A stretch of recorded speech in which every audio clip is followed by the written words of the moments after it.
The meeting of the Blueberry Fields Cooperative has come to order. It is 6:04, Thursday, June 27th.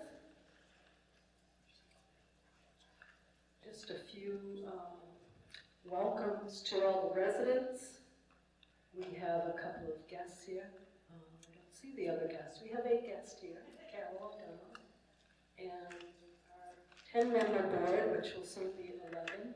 And we have Mara Gosler. I don't think, can people hear Janet? No. We can't, I can't. You can't. Try the microphone. Janet, use a different voice. I should just talk like this. I'll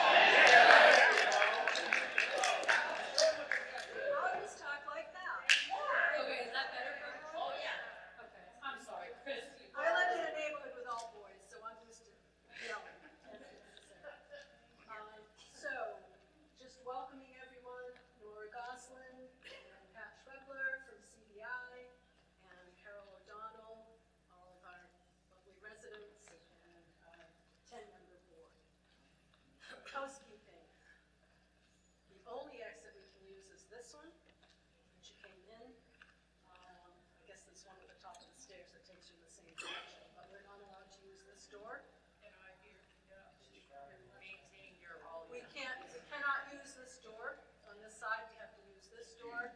The bathrooms are the same ones we've used before. They're behind us, so you go out this door, take a left, and it wraps around. Etiquette-wise, I think just raising your hand if you want to speak, and just common courtesy around that. And I think that's it. Laura, anything else that I missed? If people at any point in the meeting can't hear, can you gesture? Because I don't want people to feel like you came out and then you can't hear. So, is that a gesture that you can't hear? Oh, it's a right on. There's a hand over here. Yeah, let's do that. We'll blame it all on that, but. All right, well, I think that's it. We're ready to discuss the meeting minutes, and we have our secretary, John. So I sent our previous minutes from June 20th, just last week, to the board via email. I received some typos and slight corrections from Janet and Zach. Thank you. I've added those edits. Are there any other corrections to the minutes? We can't hear. Are there any other corrections to the minutes? I can try. You gotta use the microphones. All the recording is gonna need the microphone. Oh, yeah, that's a good point. I'll start with the meeting. I previously shared the meeting minutes from our last week's meeting on June 20th with the board via email. I received a few typos and minor edits from Janet and Zach. Zach, our new treasurer. Welcome, Zach. Are there any other corrections to the minutes? Is there a motion to? Motion to accept the minutes. Second that motion. All in favor? Unanimous? Thank you. The minutes from June 20th are approved, passed unanimously with 10 for this. Next up, we'll hear from our new treasurer, Zach Walker. Hello, everyone. Gone through the cash collected and the membership agreements. Just hold the microphone close to you. Oh, okay. Oh, yeah, there we go. So I've gone through the cash collected and the membership agreements signed, and we got 118 signed memberships and $99 collected. So I've got a piece of paper here, so before everybody leaves, if you could just check that you have the agreements and your name's not on the list that I have for outstanding collections. Thanks. Can you repeat for the notes? 119? 18. 118. and $99. And how many dollars? 99. Thank you.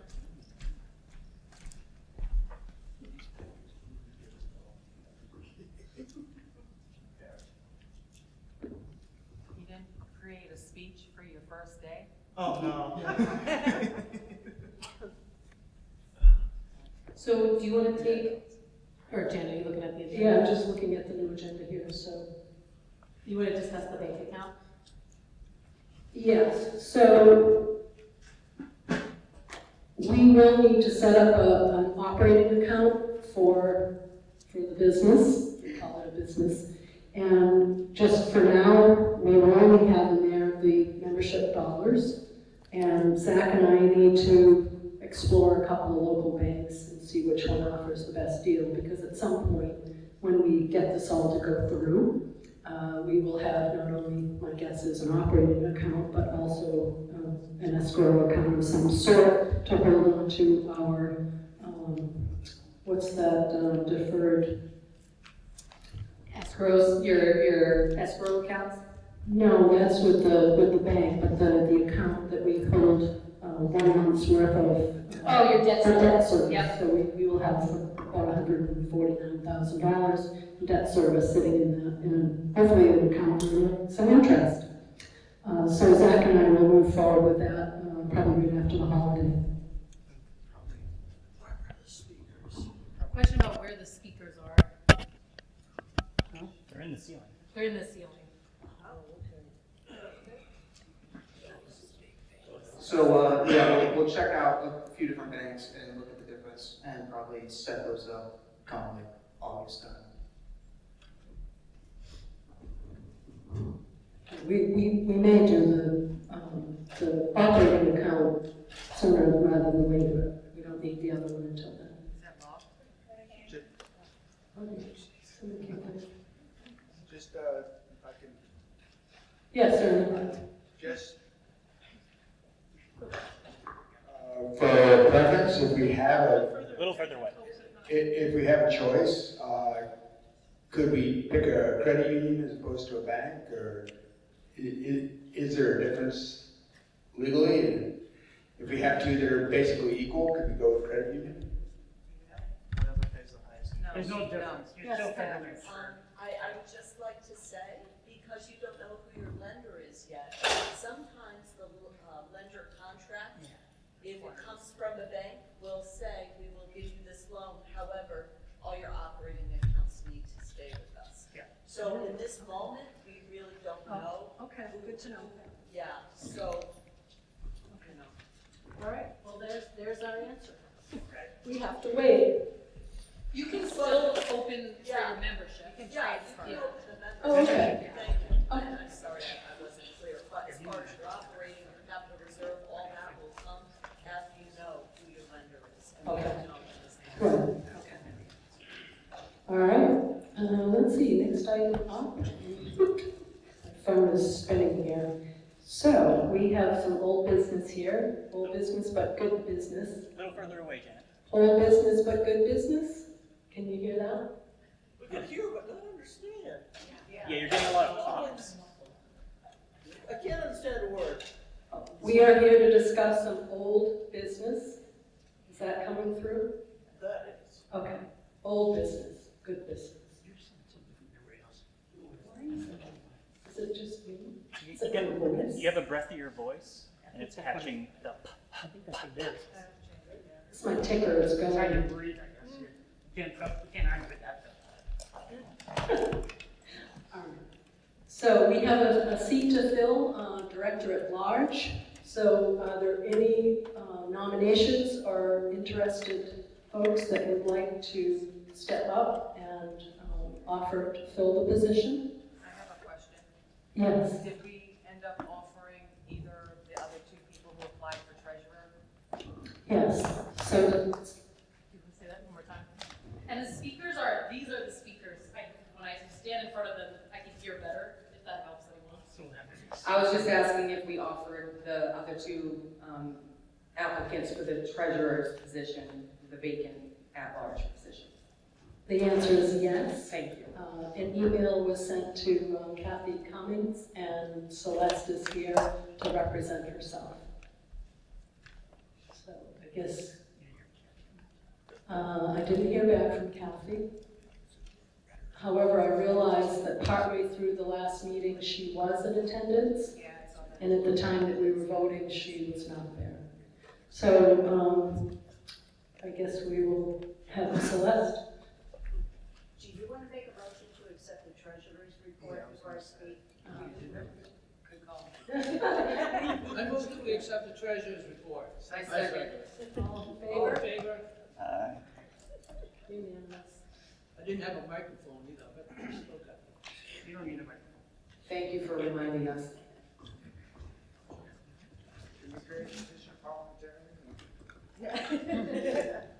I'm not sure exactly where to stand. Anyway, Okay, isn't it? all right, no, I'm not going to see. My name is Celeste Yakuanis. I have lived in Lynn Haven for approximately 1 month. I lived in Turner for 27 years, and it was time, after my husband died, to downsize. And I particularly wanted to live in the Brunswick area. I think it's a wonderful area, and I was very happy to come to Lynn Haven. I had researched other parks and read reviews, and Lynn Haven was where I wanted to be. I moved into Oklahoma on Lynch Street. Mark Wren was the owner. Everybody terribly misses his dog. I can't compete with Maisie, but I will try to do my best to fit into the neighborhood. So one of the things I believe in is when I'm in a community, I want to be more than just living here. I want to be involved in the community. I think that public service is just something that I do, it's something I enjoy, and I want to continue it. The second day I was here, I heard that the park was for sale, so I was very interested in that.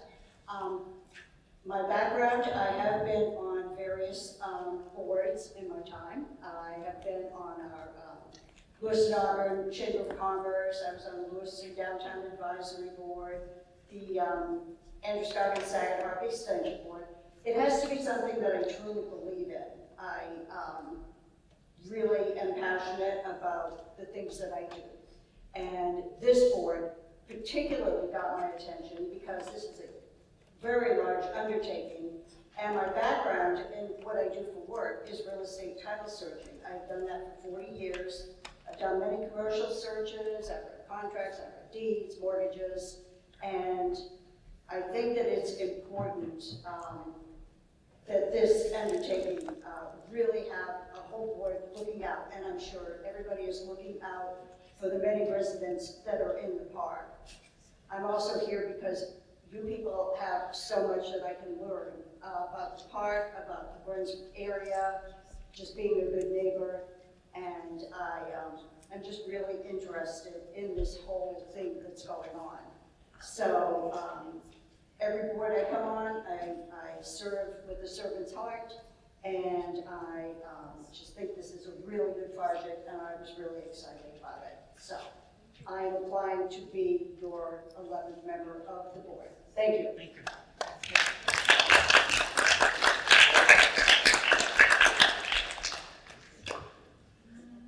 Is there anyone else that would like to step forward and nominate someone or nominate themselves?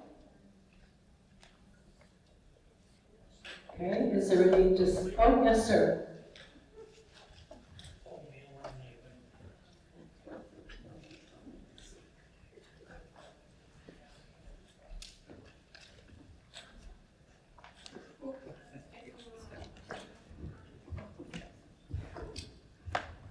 My name is Richard Beckton, and I've been out of the service and came into the American Legion. I learned how to do meetings, how to control meetings, how to have one.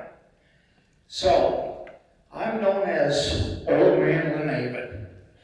I've been here 54 years, and I have a lot of knowledge. So you want to accept it? There it is. I can tell you like it is. I got the rules and regulations, and the regulations from the state of Maine, which are options as a tenant into what you can do. They don't want to give you that tenant book. I had to go to the state of Maine for that. And when I got it, he says, disregard it. He said, no, it's my right. And the one thing I would like to see with this board, and continuing with the other board, is the rights of the Lynn Haven people to have what what they wanted for years, is peace and quiet. And they can get outside, smoke a cigarette, say, no, you can't smoke. And or you can get outside and say, your grass is too tall. I've seen horror stories in this place since I was 16 years old. Today I'm 70, okay? I've lived through 3 trailers. I live on a double wide right there when I got out of Bath Ironworks.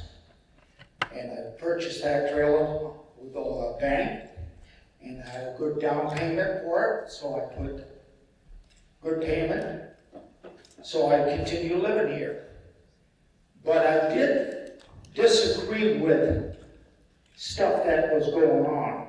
Stuff like if you had a standard lot, he'd come up saying it's a deluxe lot because you can see all over the place. Other people can't. So he's gonna say that so you can raise the rent $25. And you did it on me. So I would like to present myself a member of this board. And if you would like to accept me, you can. And if you don't, I'm just the old man on Blueberry Hill waiting to go. Can you say again what your last name was? Rector, R-E-C-T-O-R.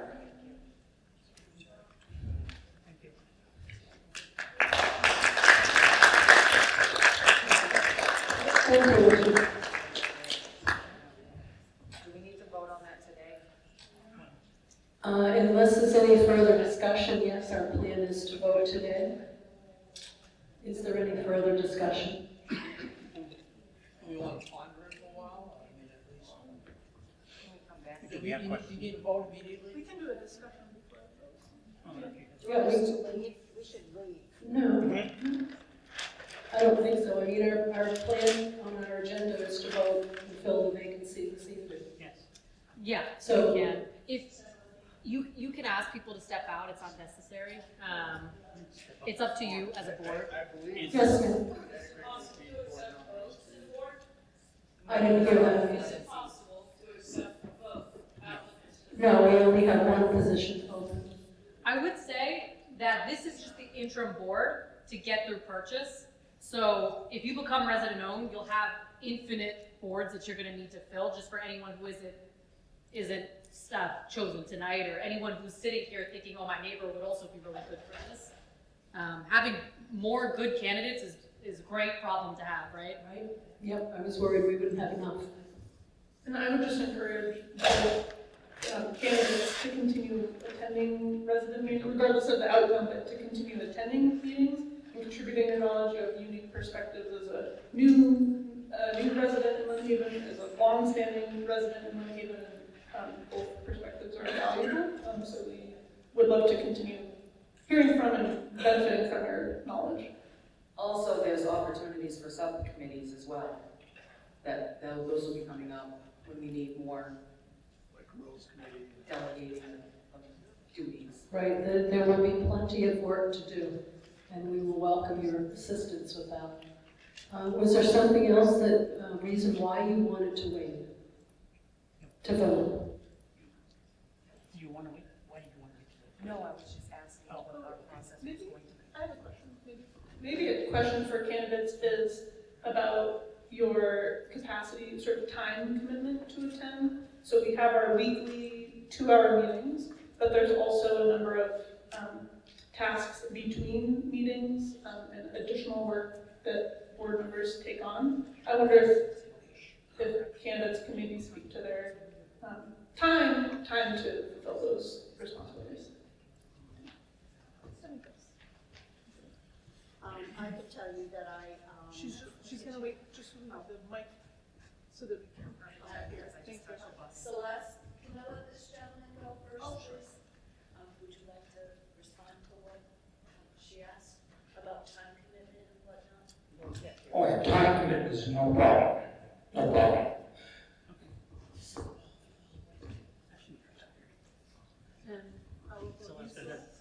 I think I really encourage if people could just talk slowly and enunciate. I think people are, even in the front row, having trouble with hearing. And I think a lot of it is just talking slow and enunciating, which I know is hard with the mic and everything, so Yeah. just wanted to flag that. If you've not used microphones a lot, try to like talk past it with it just below your breath. If your breath is going into the microphone, it's gonna sound really harsh and poppy, and so you want to kind of talk past it, but not into it. But don't overthink it. She sounded great the first time. Go ahead. As soon as I moved here and found out about the purchase, I have been to every meeting that I could attend. I was out of town last week.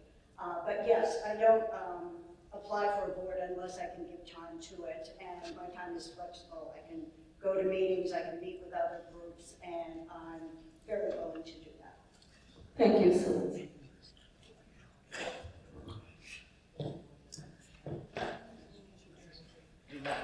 Any further discussion?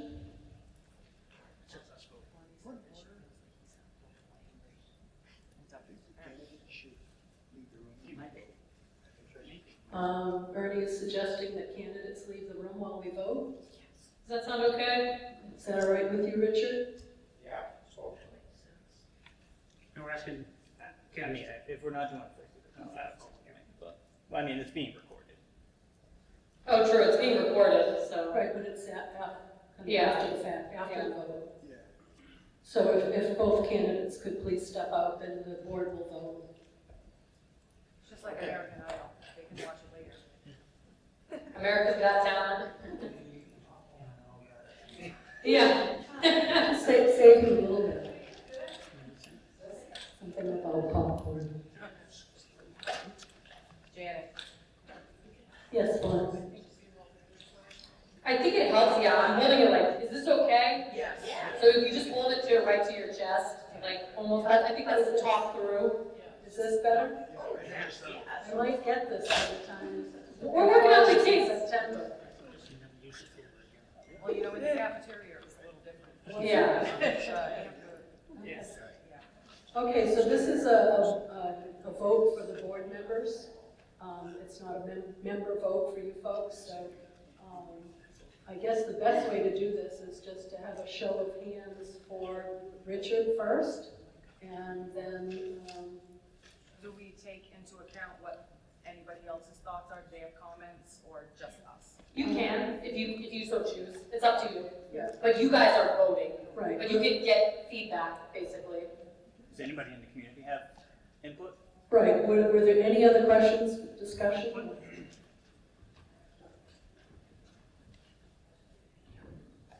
I have been living here for 21 years, and I think it's fair to have someone who's been here, knows the community.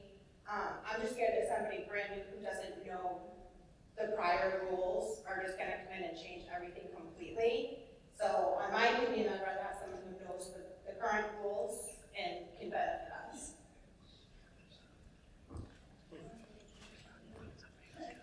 Any other questions? Mary? Hi, my name's Mary, and me and my husband have lived here just about a year now. Can you guys hear me?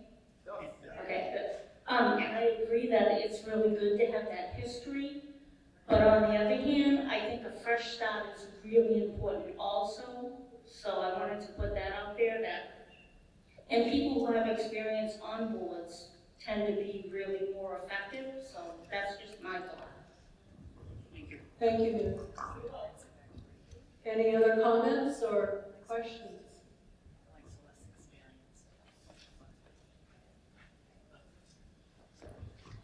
All right, if there's no further discussion. Just one thing I'd like to point out is that it seems like, and I'm not 100% sure on the actual numbers, but it seems like the Amos Way side is kind of more heavily represented.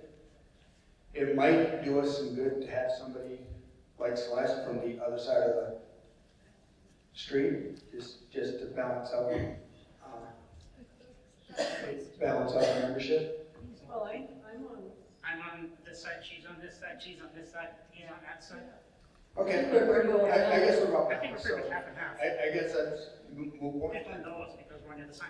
Yeah, exactly. I like the humor for this group. All right, looking around, anybody else on the board have any discussion? Any other residents have questions? I think it's interesting that the gentleman has a lot of institutional knowledge. Maybe it will come into play, maybe it won't. Somebody mentioned that sometimes having some fresh blood is there with new ideas. Well, I'm right now speaking for myself, but I don't want too many new ideas. I think most people live here because they want to be left alone. They want the rent lower and they want to be left alone. So I think we should look at the rules, keep the ones that make sense, because they did have a lot of rules that did make sense. Find any that are extraneous and get rid of them, or modify them as necessary. And let's just make this a laid-back place to live. That's my personal feeling. The meeting should be short, the sentences should be short, and don't come down hard on anyone about anything. That's generally the way I feel about it. Okay, that's your son's speech when you run for a different seat on the board. I was just gonna say that as far as the rules go, this is clearly very important here. My voice sounds insanely loud to me, so tell me if I'm shouting, but it's a membership decision. So actually, the board, with people's input, will put together a proposed draft of rules, but then you're gonna need to get everyone in the room together to vote on it. And members in that vote can propose new things, change things, so I think it is good just to know that there's a balance, that at the end of the day, it's not just a board of directors that are doing the rules. That's a lot of responsibility on 11 shoulders. So even if someone, yeah, I just wanted to just note that. Did the woman who did she apply for the treasurer? Yes, yeah. Yeah, Celeste had applied for the treasurer's position, in case anyone didn't hear that. And I'm in full agreement with Nora. I think we've talked about from the beginning that we will, as a group, we will make decisions on how we want to run Lynn Haven in the future. That was part of the reason why we're doing this. Okay, I think we're ready. Can I see a show of hands for Richard to fill our vacancy as director at large? Okay, for the board, yes, ma'am? You have to be members to vote? Yes, but No, you can't vote on this anyway. this is just board members for this. Not yet, but you said. At the end, yes, yep. Okay, a show of hands for Celeste, to vote for Celeste for the position. This is a board vote. Unanimous.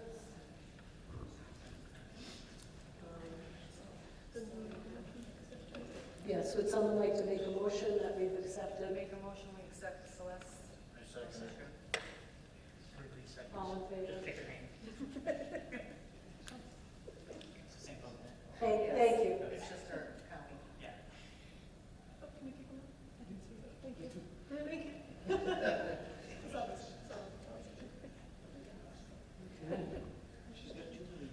Thanks for your patience with that. This is a really important business, so we like to get your input and.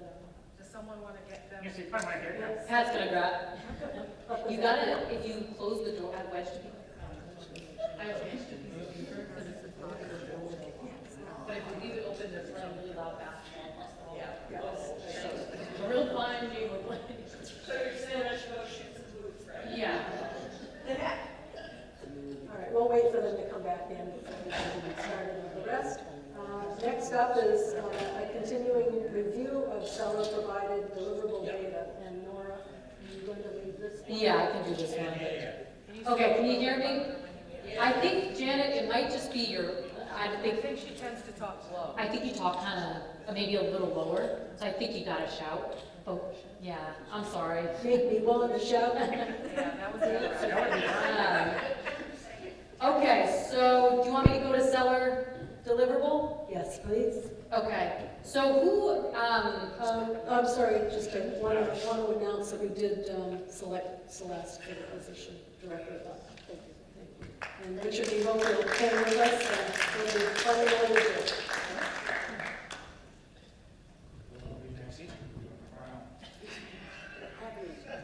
Thank you so much. I appreciate it, and I will do my best. This is an honor. Thank you. so ready for seller deliverable? Okay, everyone can hear me? Okay. Who has not been on a Zoom meeting lately? Most people. So does the board mind, I know it's gonna be a little redundant, I'm just gonna give a quick recap, if that sounds okay, for folks who haven't come to the Zooms, because otherwise it's gonna be like a little bit of a jump forward in time.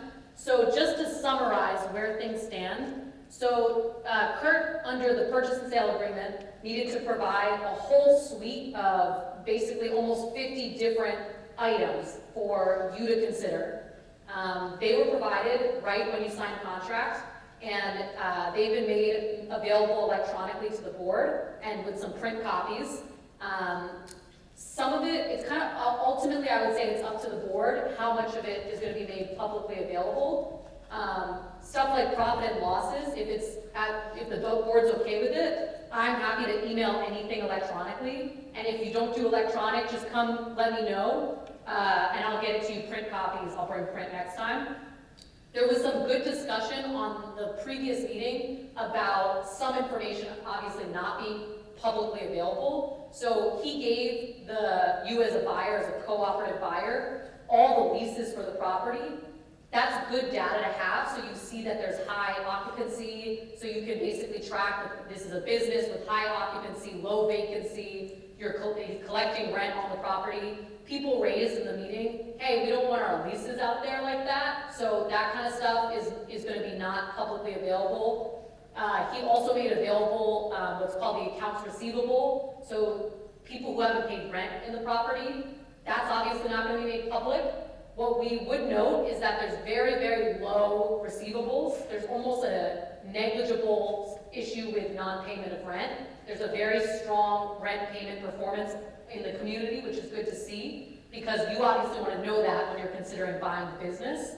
The other really salient stuff that he provided, and I can make the list of what he provided available for anyone, so you can just see it. If you see something on there, oh, I want to see that, and it's okay with the board, they're like, yeah, that's not someone's lease, that's accessible information, we can get that out to people. He provided, all of his bank statements, all of his tax returns. He provided profit and losses back to 2020. We're still waiting, and this is information for the board in particular, we're still waiting for the 5 months into 2024, but we did get the outstanding 2020. So we're almost at the finish line with all the profit and losses. So you can see his income, his expenses. He provided a lot of detail that I handed off to Chris as operations director on the water map for the property. He has kept a septic pumping record. Every tank that he has pumped since 1996. When we get later on the agenda about the engineer coming on site, that is like the gold mine of information, is that level of detail. That's like we hit the home run on that detail. He provided hand-drawn illustrations of all these repairs he's done for the last 10 years. He provided, he provided his surveys for the property that go as far back as the 70s. He provided his license, his retailer license, his dealership license, and his park operating license. He provided all the service contracts that he has retained for the property.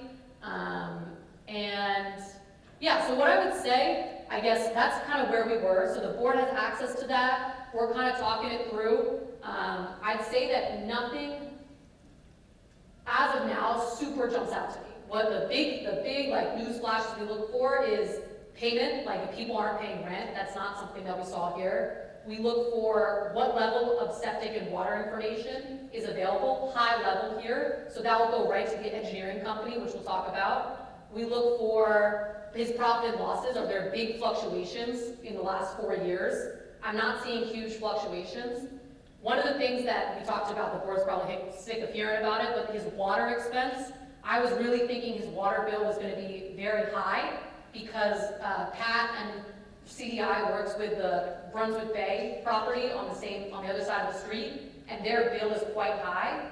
Your community, I got from the water district this week, the actual bills themselves. He had provided a summary, but we were interested and we had talked about trying to see the actual bills, and they're now uploaded in Google Drive under invoices. There's 2 master meters on the east and the west side. So I went through them, and just for a sense, this is not the most exciting, but it's thorough, you know. So the east side of the property, 72 homes. So your last bill period, for example, which was Valentine's Day through May 14th, it's a quarterly bill. For those 72 homes, you're using 1,700 cubic feet, which is about $760,000 gallons. And divided by 72 homes, divided by 90 days, that's about 117 gallons per day per home. That's pretty average. If I've seen properties where they use 215 gallons per day per home, huge water leak problem. That's when our red flags start going up. Okay, my voice working, shouting. The period before that, the east side of the property had about 103 gallons per day per home. The west side of the property, actually, with more homes, uses slightly less water on average than the east side. For the period that you just paid on, they use 72 gallons per day per home. Period before that, 89 gallons per day per home. I reached out to an engineer, just the guy that I most frequently work with, just to confirm. The sweet spot is in the 85 to 130 gallons per day per home. New systems, you're gonna see more like 85 to 90 gallons per day per home. But given the age of your property and the municipal hookup and the 2 meters, your usage as of now, not being an engineer, looks average. We still are gonna have the engineer come on and obviously do their investigations, but this is the kind of stuff we're gonna provide to them, so they have a sense, like if they saw 190 gallons per day, I would be standing in front of you saying, I think the water's gonna be a big problem here. It kind of, correct me if I'm wrong, confirms with what you guys have communicated to me, which is your biggest concern is septic, right? No big problems with water that you feel, you don't see big pools in the community anywhere, you don't see bad pressure. Okay, so that's what I would say in terms of the deliverable stage of things.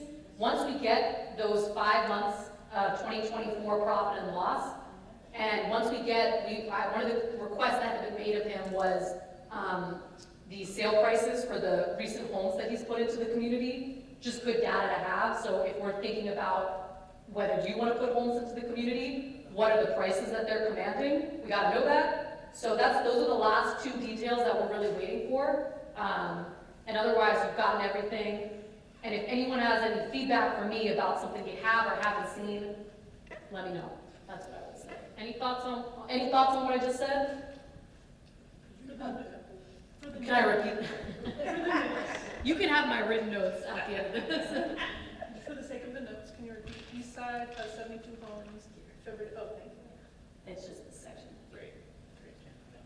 Yes, I just want to say that at this point, the board needs to get together and formally look at a lot of this data that's out there for us to look at, but I'd like the opportunity for us to get together and review some of these documents. So perhaps right after the 4th of July weekend, we could talk about when we can make that happen. On this water issue, he's got a maintenance building, and he's tapping off our water as a system. Is he gonna be individual, or is he gonna pay part of the bill that we have? Because he's tapping off the water system. If that's the case, Richard, we would have to have him get a separate meter. Okay. Yeah. This is a good thing. I was not aware of that. That's a perfect thing to bring up. So I'll note that, because we would need to have him pay his own bill. Yeah. Can you repeat that? Yeah, I didn't hear it. Typing Do something. you want me to repeat it, just for the sake of minutes? Yeah, right. So he was just saying, Kurt's got a garage building, he's tapping off your meter. or excuse me, like he's using your water basically. So at purchase, we would need to put in a meter for him. And his house too. They'll have his own. Yeah, we just want to cover the manufactured homes, not his bill. That's a good point. Are we buying the big house? Are you buying the barn there? One Yeah. office place is included. One office place, bar, yeah. Yeah, you're buying one office, place. Yeah. Near the bar, no. That would be on the same meter, if we rent that out or blah, blah, That's blah. he's keeping. This goes to the market. Yeah.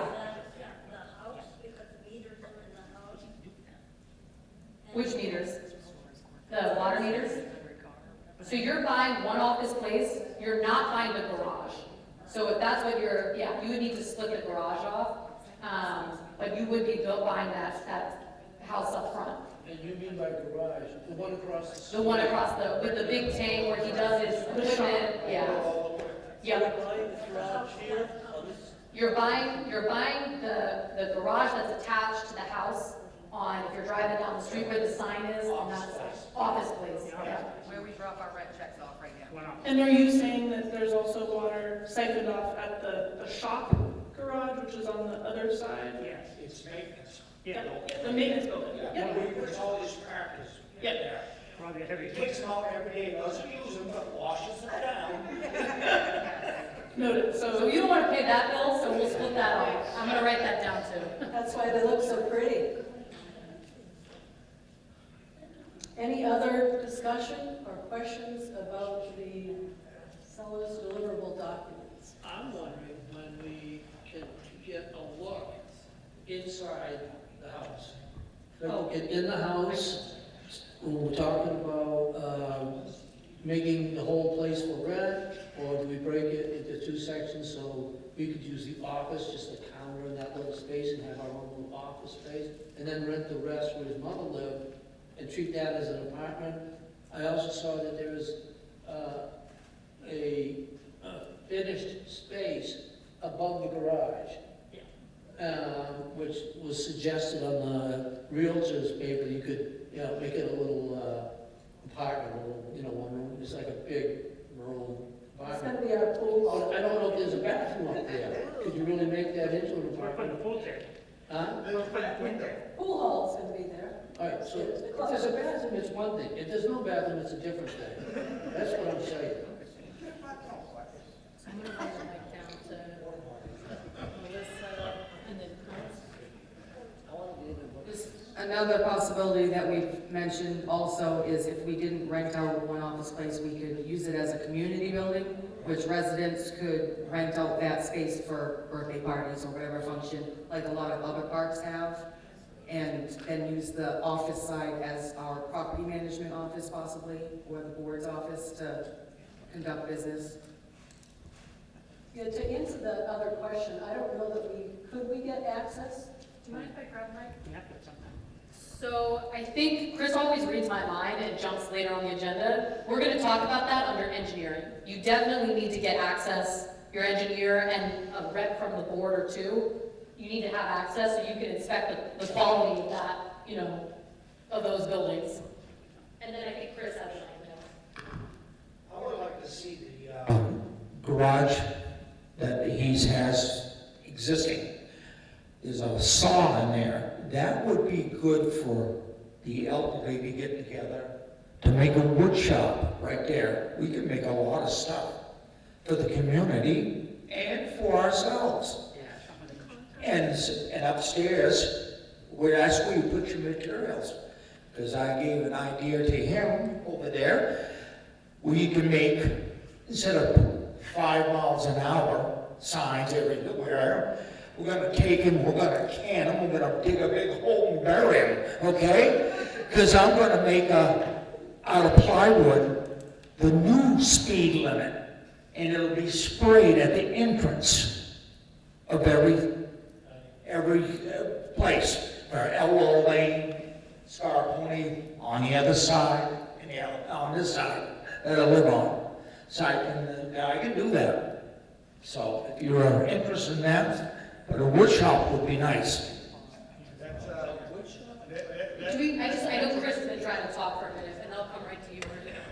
But Yeah. So I just want to clarify, the building is in pretty decent shape. I have been in there and look in all the corners and check all the supports, but it is in good shape. I do want to echo the use of it as a community space. I think having a place where we can hold our meetings routinely would be valuable, as well as renting out for functions. And depending on if our park management is in-house or out, we might need that office space as well, which would need remodeling because it's like stuff in the 50s. But also I love the idea of having a community wood shop, because that's something I can use.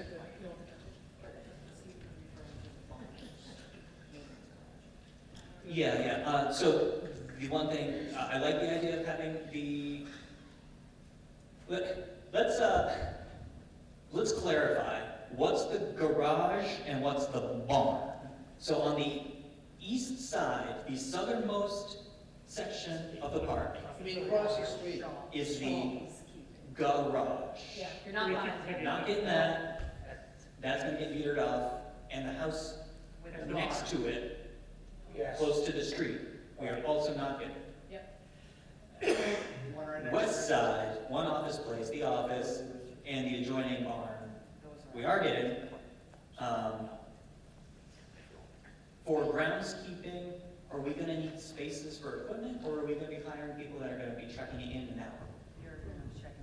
We're a long way from deciding if we're gonna hire some big company to come in and handle all this, snow and lawn, or two companies, one for snow, one for lawn. I think that's something we can get to. I've already started reaching out to companies for ground maintenance.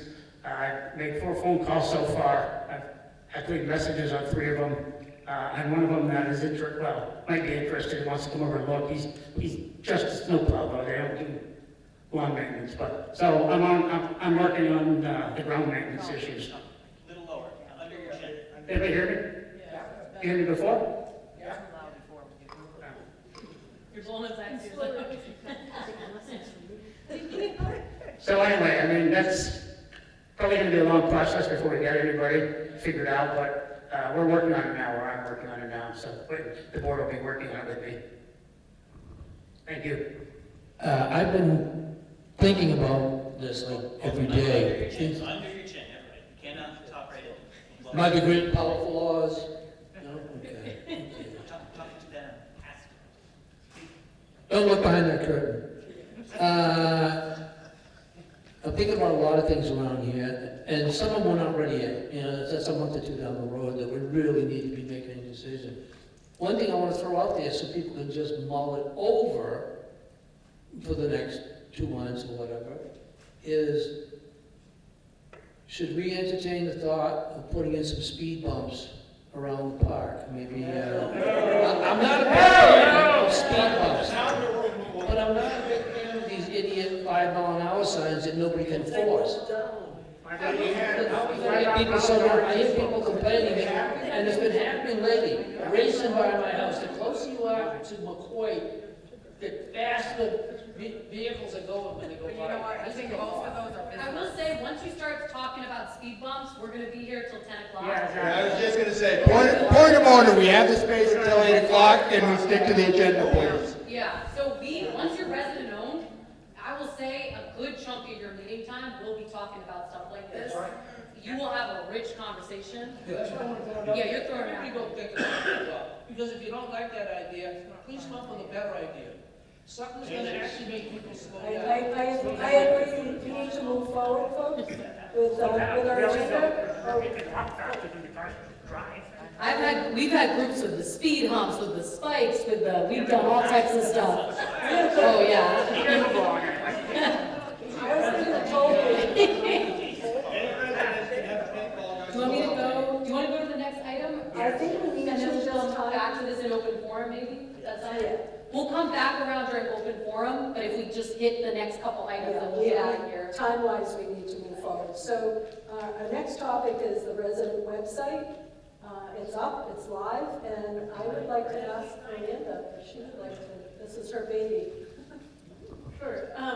So we had received some feedback that certain documents were hard to find, things get lost in email threads. It would be nice to have a central place to put information about upcoming meetings, more information about our board names and faces. So we've created a Google site, which if you're not familiar, it's just, if you have a Google account, you can create a Google website. It's very simple and user-friendly.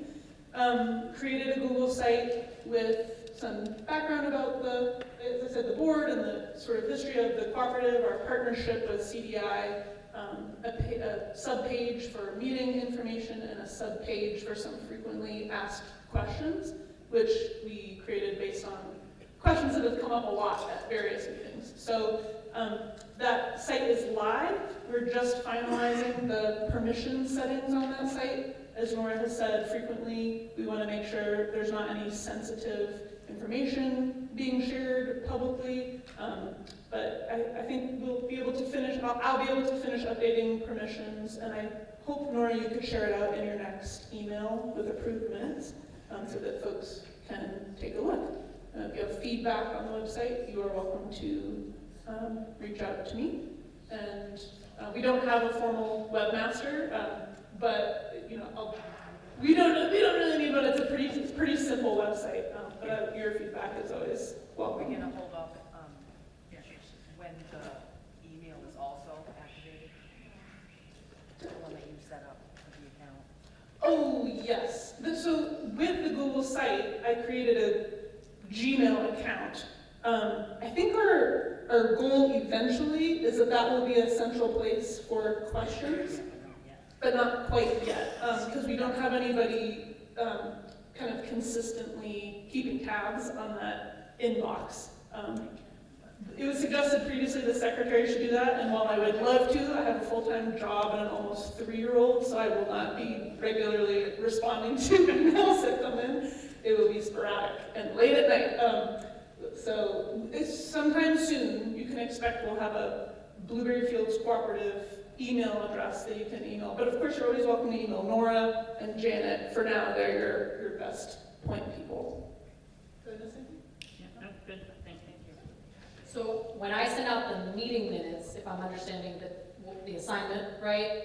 And if I don't have your email, please come give me your email. We are approaching 200 emails, so we're doing pretty good with, you know, being able to reach people. But when I send out the meeting minutes and the agenda on Tuesday, actually I'm not going to send out an agenda because we're not going to meet on Thursday because of the 4th. When I send out meeting minutes, I will include the URL so you can check out the website. And I want to just kudos, it is the nicest looking website I've seen. When I make them for groups, they look ugly, they're hard to use, and Miranda just, it looks awesome. So just confirm, Nora, so you're gonna send them this coming Monday?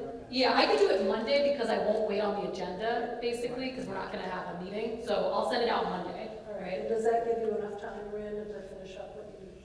Okay, this young lady is wonderful. Like, she's doing it. She makes light of it. She's doing a wonderful job. And we're very appreciative. Thank you, Miranda.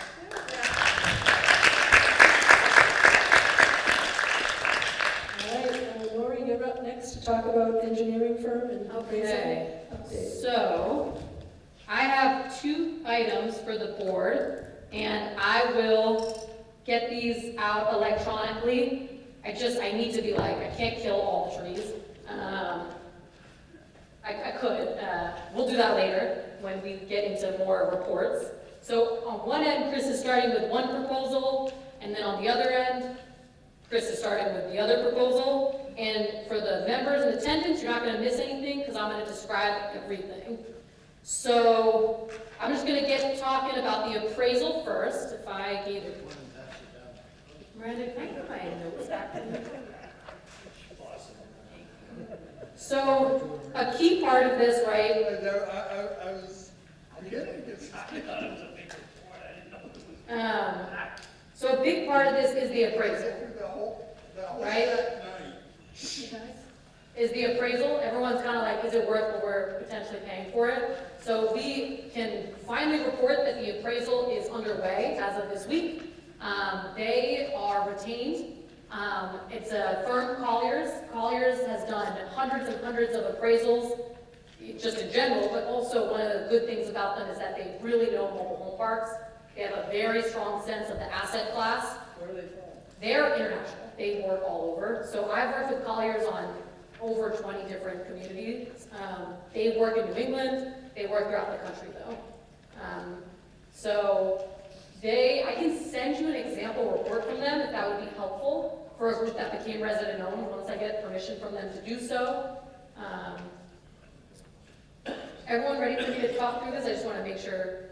Could you send us things that are, this email is this paper? Yep. That way the heading on the top of the email is, this is the Collier engineering. Yep. And then send another Who email. has to stack, who has to stack a This letter? is the proposal. We don't have the general audience. No. No, she's a new board member. Director of Lunch. So, yes, I can do that. And I can also print everything out for you. Well, that would be good, Yeah. but it's more helpful if I can look at the header. and Yep, I and gotcha. say, this is the email about the nuclear waste back in Crooker deal. And I don't need to. I'll put that with like Atlas stars on it so you know the nuclear waste would be good. That would be helpful, we have all these sorts. Yeah, so just for the sake of time, I said we weren't gonna run 2 hours tonight. I'm gonna keep moving forward. So Colliers is gonna do the appraisal. They are working closely with myself to get all the data that they need. They're gonna look at a lot of the same stuff that you guys are looking at, profit and losses. They're gonna do a market analysis of the parks in your county, in your area. You're gonna get over 100-page report from them that really is gonna back up what they use is both the income approach and the sales approach, which we'll talk about when we get there to get you to a value for the property. They're also working closely with Kurt's broker on this transaction, Dot, who has sold over 100 mobile home parks in the state. So she's very familiar with the market here in Maine. She's been very available to them, which is good. They're gonna come and do a site visit and meet realistically with members of the board, with the seller, with the broker, with CDI. Probably they're saying either July 11th or 12th. And they're aware that you have a deadline of July 18th. What they're most likely going to produce for you at that point, just so we can set expectations, is a market value. They might not have the entire 140-page report completed, but what you need is a market value. Because if the market value is under, that's all we really need to know, right? Like, then we're going to meet and decide what to do at that point. One of the things that Colliers will do, I just got a Colliers report for a different community that's going through a purchase process today, and we're going to review it with their board on Monday. They're going to look at the value of the property. If all the infrastructure was up to snuff, everything is working smoothly, and they're going to give you, that's like the prospective value upon completion is what they call it. So if you brought all the systems that have any deferred maintenance that has been revealed through the engineering reports, they're going to say, if you fix all that, there's your value, you know? And then they're going to give you an as-is.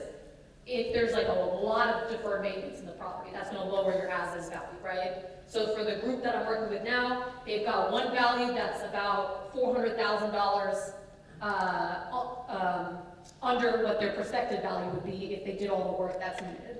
So when we get the market value, if it's already lower than the 26.3, we don't really care what the engineering reports say, because it's only going to get less valuable as is, you know? But if you have the value there, then we're going to keep moving forward and get those engineering reports and see if we have to discount the value. Did I say that okay? I'm like thinking it through. I want to make sure I say this as clearly as possible. Anyway, the short version is the appraisal's been ordered. They're going to be on site. They are underway. Any thoughts on the appraisal before I move into engineering? Sounds good. Engineering is the things that I just sent out. So you have, this was fun. Me and Pat spent a good chunk of time on this part of it. So the probable lender here, as is standard, they have an opinion about what vendors you should use. And they like things to be their certain standards. What they use is the ASTM 2018 standards. which is very common, that's engineering standards, very common for multifamily vertical apartment buildings, right? What we find is that there's often a discrepancy in the level of thoroughness for underground systems, water lines and septic. That's what we really care about, to be honest, because we're not in this report looking at people's homes. We're looking at the common stuff. We're looking at one office. We're looking at 6 Kent Street, the stick-built single-family home that's on the property that's not a mobile home. But we're not looking at people's individual homes. So we're going to do a two-prong approach, basically, to the engineering here. So there's one vendor, Best Engineering, which is someone that the probable lending team wants to go with, and they're going to give you a property conditions assessment that's really going to focus more on your common buildings, basically, and it's going to be up to snuff with the federal standards that they want to see. And then for the real dirty details, the septics, the underground stuff, I'm recommending for the board's consideration that you go with Du Bois and King. Du Bois and King has got offices here in Maine. They're also in Vermont and New Hampshire. I'm making sure I hit all their stuff. They've been in business since 1962. They've worked with many, many manufactured housing communities, so we feel, CDI, we feel very confident recommending them because they really understand septics. And they're basically going to focus mostly on your wastewater and your drinking water. And you'll see in the report that they're going to do a kickoff meeting, so they'll come and do the kickoff. Hey, this is what we're looking for. What are the surveys saying? Are there any particular areas that people with the institutional knowledge, with the expertise, want to just highlight for us before we even do the desk component of this and before we even do the on-site component? And then you're going to see them do the field work. They'll come do the site visit. Kurt has offered to walk the property with them, to point out what he's aware of. If people really feel strongly like I would be a good candidate to join that meeting, I know Chris is going to be there, for the site visit. That's going to be a big part of this. They're going to open septic tanks where accessible. They're going to do GPS locating important site features for the base map. They're going to do LiDAR, contours, tax map, parcel one, basically try and give you we have a hand-drawn water map as is, and we have some semblance of where the septic systems are, but we need more thorough detail, and if necessary, we might need to go to Kurt and say we need some of these systems pumped, so we can access them and have a sample of what the condition of those systems are. They might come and say we need to do even more thorough. In my experience, with properties with the same type of septic infrastructure and the same age as yours, they're most likely going to do a random selection, see if any problems come back. If problems come back, do more, and go from there. It's more cost effective and it still gets you the same information compared with doing all at the same time. Also, based on the age of your community and his level of record keeping, I think they have a really strong start, and you can ask more thorough questions of them when they're doing the kickoff meeting, when they're doing the site inspections. So that's the kind of two-pronged approach here. Best, the first, which is doing more of kind of like the common buildings and the above ground stuff, their bid is $4,000, which is also going to include the phase 1 environmental, which is going to be a site visit and it's going to be visual inspection of the above ground oil storage tanks. And then Du Bois and King is going to do the more underground focus. Their price is coming in at $16,000. $4,000 plus $16,000 gets us to $20,000, which is what we had budgeted in your pre-development budget. That was strategic on my part. You had to do a little haggling there because we only have $20K. So my recommendation, after questions, comments, would be that you take a vote on whether or not to hire Du Bois so we can get this going. Yeah, that's enough for me. Any thoughts? Do we have to hire Best as well? You have to hire both. Yeah, Yes, you should vote on both. yeah, you should vote on both. Yeah. Can Thank we you. combine, can we combine? You can that? combine. Yep. Motion to hire Best in the Boys? Do we want to have some discussion? Yeah, I just looked at their proposal, and they pretty well cover what needs to be done. And I actually thought that their lump sum price for $16,000. We can't use They're gonna be top secret. I think their price is very reasonable. It's $16,000 lump sum to do it all. But they've also broken down their hourly rates in case we have to go and do extra stuff. 16,000 for what they're proposing to do, I say take it. Any other discussion? Any residents have any comments? Agreement because best is required and this is. Oops. Oh, no, it's on. Oh, no, you turned it on.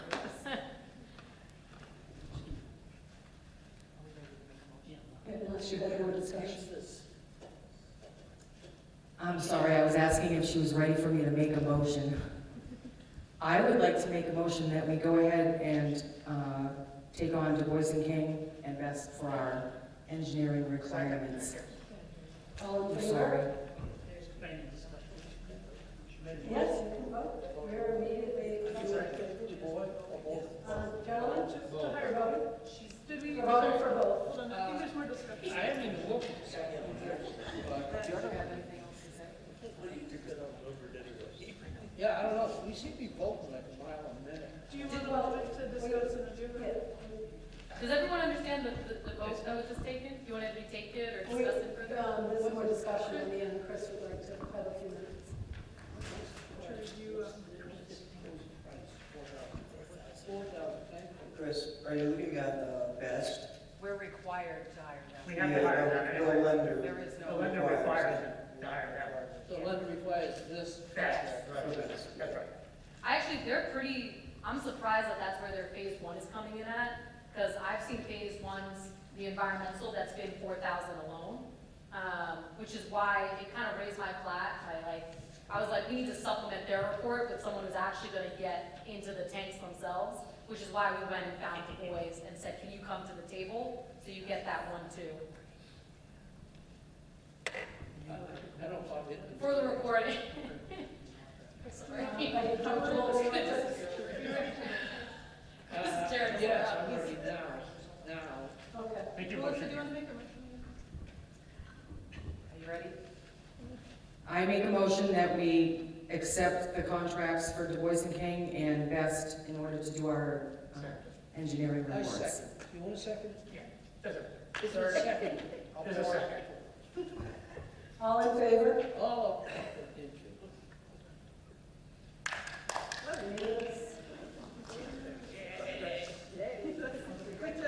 Record.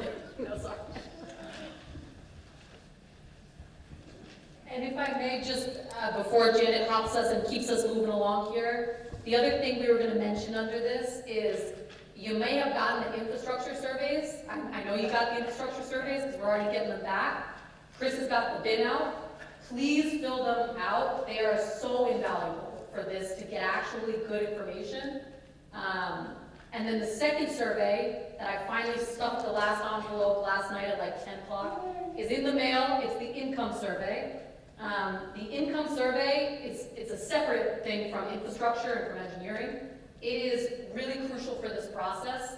It's a fully anonymous income survey, does not require any additional paperwork. We don't ask for any verification of anything. Please don't put your name on it. Please don't give it to a board director. Please don't give it to CDI. It came with an envelope. You just stick it back in the envelope and you send it to a PO box, and the office manager for CDI processes them. We don't look at individual data, so we're not saying, oh, this one survey has this information. We aggregate, we summarize the data, and it's important because the grants that we're going after from both the town level and the state level, and then also the banks have indicated that if we can really show income data, that this is, we know it, right, that this is valuable, affordable housing. There are numbers, people, they want to see the data, they want to say, what's this percentage median income, what's this? They're indicating that they're going to go after more favorable interest rates. That's going to make this happen, you know, at the end of the day. So it's really, really important, and we really want to see as much participation as possible. And if we don't get participation, what happens is that I stuff another 277 envelopes and we send them back out, and everyone gets another one because we have no idea who filled them out. So please save me from doing that. You'll also see that the stamps these have on them are blueberries, and I didn't do that. The post office just gave them to me, so it's a good sign. When do you need those back? If we could get the income surveys back by like the end of July, that would be really great. So you have, I mean, mid-July, but realistically, end of July works too. If you don't want to fill it out, you can't make anyone fill it out. But again, the idea, it's very anonymous, and it's meaningful in going after grants and lower cost lending here. Nora, do you want to provide any more quick detail about which funding sources this is going to affect? Do you want to go next, or do you want me to answer this? I just got a quick thing to throw out there. Once the surveys got mailed to you, I put a bin out in front of my house, I put them in to make it easier. The first couple days, a dozen or 8, and then the last couple days it's trickled right down. It's like 2 or 3 a day. I've got 33. And what are there, 270 lots here? It's been over a week and I got 33. I hope everyone isn't waiting until July 12th and they're gonna run over at midnight, because you're defeating the purpose. So if you can get it done and get it in there now, I'd appreciate it, because I need to review this and highlight real problem areas so that I can look at them before the engineer gets here, and then I can get their opinion, etc. So the sooner the better. Yes. Are these coming in the mail? Because I haven't seen anything yet. You didn't get an infrastructure survey? Let me get your address after the meeting, you don't say it. Do we just have any blank forms that we can hand out? to We folks? don't have any blanks, so I might get it to you in the mail, but Oh, probably because. I wrote that down, yep, I got some. And just to Janet's point, so there is a big lending team that is coming together here that are interested for you to consider them as options. The probable person that's gonna do the biggest part of this, which is 70% of the loan, is M&T Bank, is looking most likely. And they're trying to access money through Freddie Mac. And they're doing that because it's lower cost. If you're successful in this, you would be, to my knowledge, the first resident group to use this loan for acquisition. It's been used 6 times before for groups that have refinanced in California, but to my knowledge, hasn't been used elsewhere. That's what I've heard. So that's the hope. But you obviously need to make a decision about this and whether it works. So we're giving you the buffet.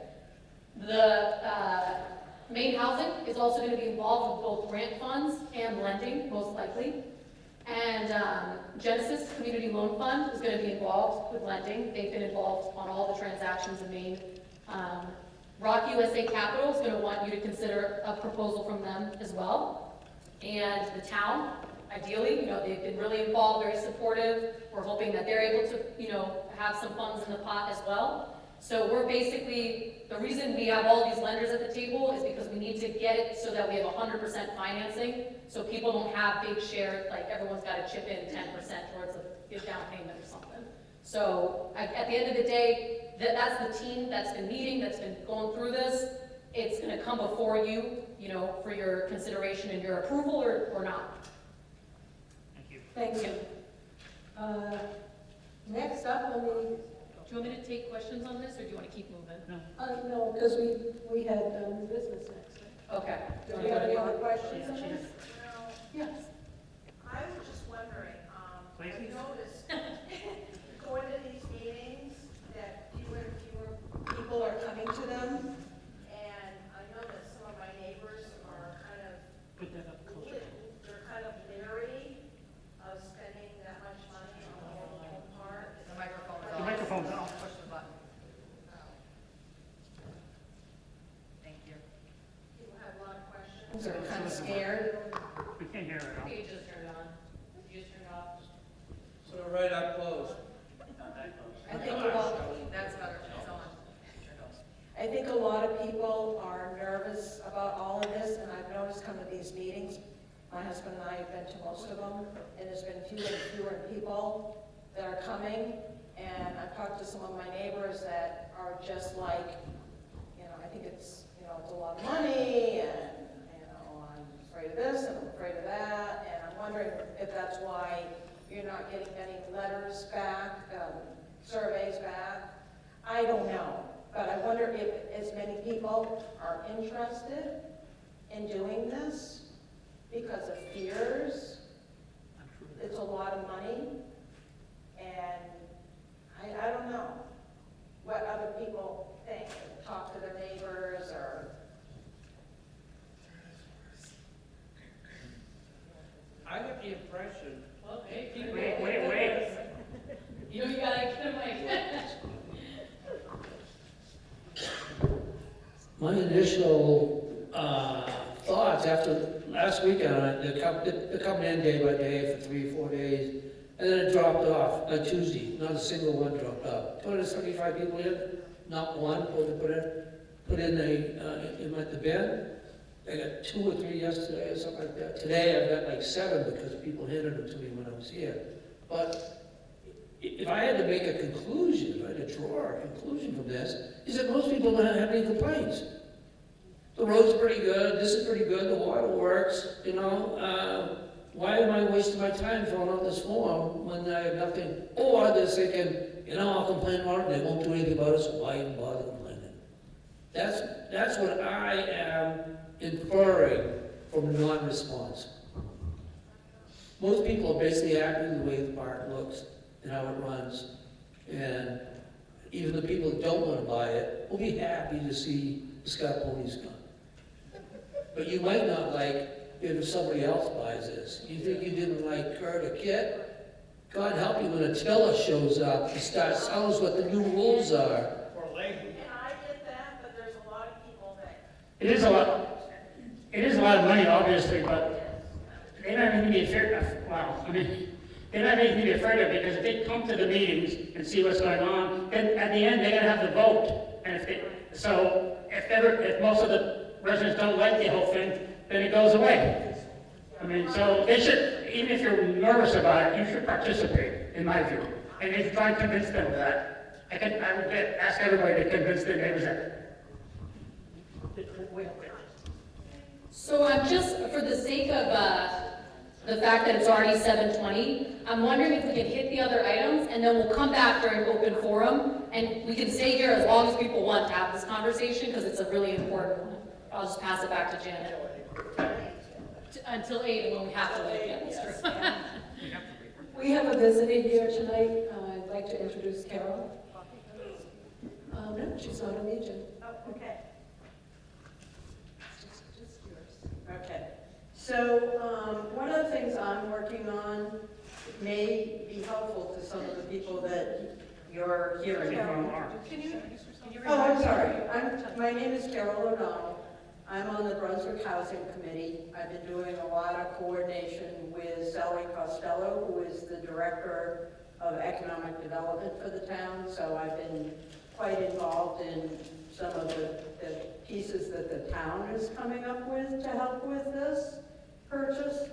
I'm also founder of an organization called the Southern Mid-Coast Housing Collaborative that is a number of nonprofits in the area that work to support people who are homeless, at risk of becoming homeless, or just economically insecure, or facing some insecurity economically. So Janet and I met earlier this week, and we talked a little bit about something that we think may be helpful to the residents prior to the point where you folks have to take a vote. And I have lined up at least 3, I'm hoping maybe to get 1 more, people who can address concerns about rent and about opportunities for some rental assistance.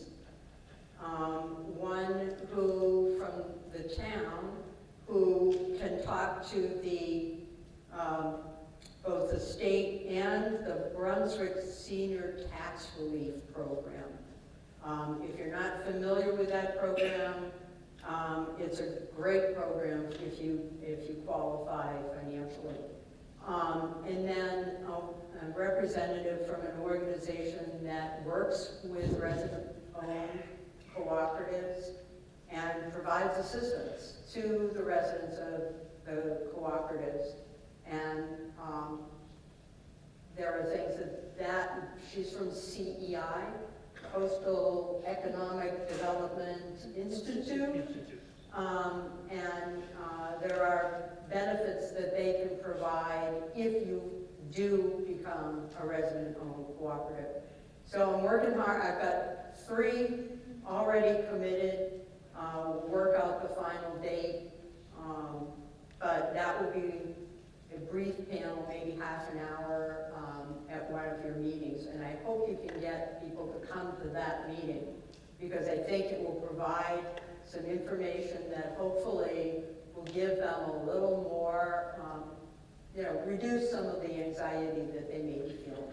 So I'm looking forward to that and to helping in any way that I can. Do you have an estimate, you might have shared it and I missed it, about when that meeting would take place? Before the vote? Yes, before the vote, possibly late July, early August. Thank you. Or like late July? Yeah, and we'll make sure that that information is passed forward on an upcoming agenda. Jen, I just want to tell you, Chris? and Nora, mostly I want to tell Nora. I was just kidding. I've got a doctor appointment and 2 dental appointments, massive dental work, in July. So when these guys are in here, there may be a couple days when I can't make it, it'll just be on normal. They know what they're doing, this is not the end of the world. It's just. Need help, though. Show it out. Nice. Okay. Say your name again. Doug, thank you. Well, we'll try and work the best we can with you and without you. Just wanted to let you know right off the bat, Thank it's you. not like some last minute thing. Okay, I think next up on the agenda, discussion about property taxes. Is this your, Yeah, do you mind if I kick this off? you go? Because I think, so this is one that came up, and I just wanted to flag it. Kind of the way Chris kind of previewed the speed bumps. I'm just previewing it for the board to think about. Something that's coming up from the town is a property tax reassessment. I'm going to be totally upfront. We cannot afford a property tax reassessment. That is not going to be good on the rent. It's not going to be a good outcome here. I also, in my personal opinion, I think it lets speculators kind of win because it lets them basically set, oh, now the parks, it drives up prices, it drives up property taxes, and who it impacts is residents. And just for reference, because we've seen this before, I reached out to the individual who served as the board president for a manufactured housing community that was trying to go through this process in Massachusetts, which is where I had the most recent example. And I just said, hey, another group, it's been a long time family owner. They are now, deciding about purchase with a sale price that's very high compared to what the assessment is. Can you give me the scoop? He offered to speak with anyone on the board if you'd like to get in touch directly. They are a smaller park, there are 172 units.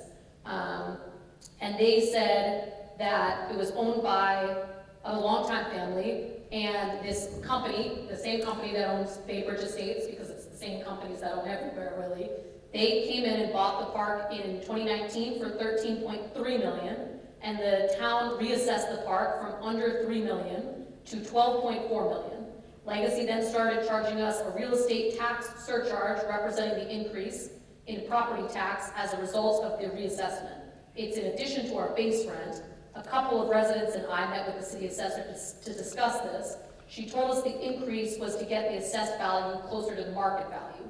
She said only the owner, Legacy, the private company, could apply for an abatement. That company, because it was kind of impacting their bottom line as well, did in fact apply for an abatement in 2022, and the city conceded by reducing the assessed value to around $9.8 million. The property then sold again in 2021 for $18.8 million, and they're currently duking it out to not have that impact. And the residents tried to buy it in 2018. CDI worked with them, and it didn't work out. It really didn't work out because some people had 99-year leases, sweetheart deals at below $100 in rent, and they didn't want to become resident-owned, and they had 99-year leases. And then they tried to buy it again in 2021, but the price had increased $5 million, so it didn't make sense then either. So I just wanted to flag this, that right now the park The west side is assessed at 2.2 in land value and 1.39 in building value. The east side is assessed at 1.3 million, more or less. So you pay $85,000 in tax for the west side and $31,800 for the east side. Something that came up and that I flagged for Sally and needs further conversation is 501c3 status and whether that would help. I reached out to Craig with Razop just to see, this is another co-op that exists in Maine, to say, hey, have you heard of co-ops becoming 501c3s?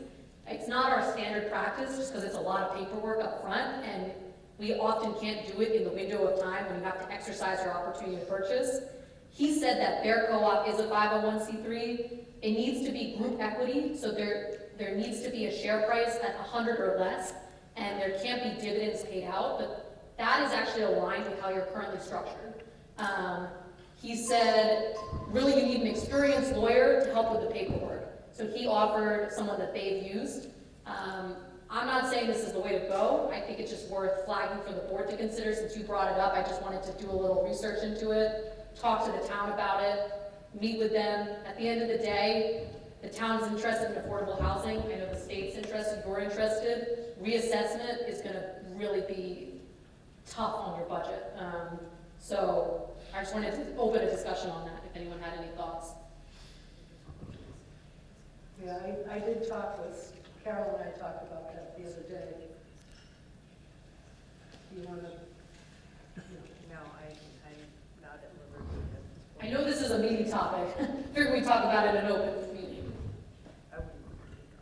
Not to belabor it, but, so you are saying that if the park is, if we purchase the park and we pay 26 million, the city could potentially assess it for much higher than the very low price they have now.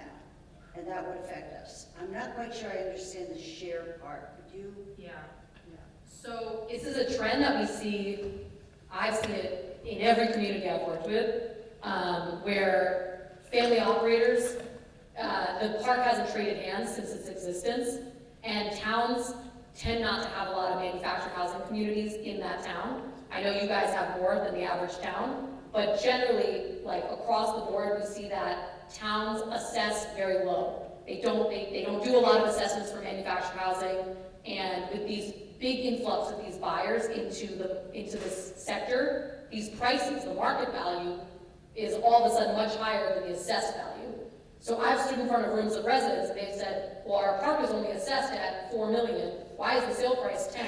And what I say is, let's wait to get the independent third-party appraisal, because really the value is not that land value, it's not that building value, they're talking about one office place really, it's the fact that you have 277 rent payers. That's what's setting that market value. So we really don't want this sale to trigger that assessment shooting up into the $20 million range, because then you're gonna have a much higher property tax bill, which came up at the first meeting. I think actually you might have someone brought this up at the first meetings. And that's just gonna be on your operating budget. So it's a higher, right now he's paying essentially 110K, call it, in property taxes on the basis of a much lower assessed value. It's not something we can solve tonight. I just wanted to flag it as something that I know you guys are already thinking about, because the town needs, that's where we gotta have this conversation.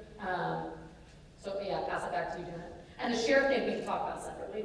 That's more related to if it makes sense for you to pursue 501c3 status.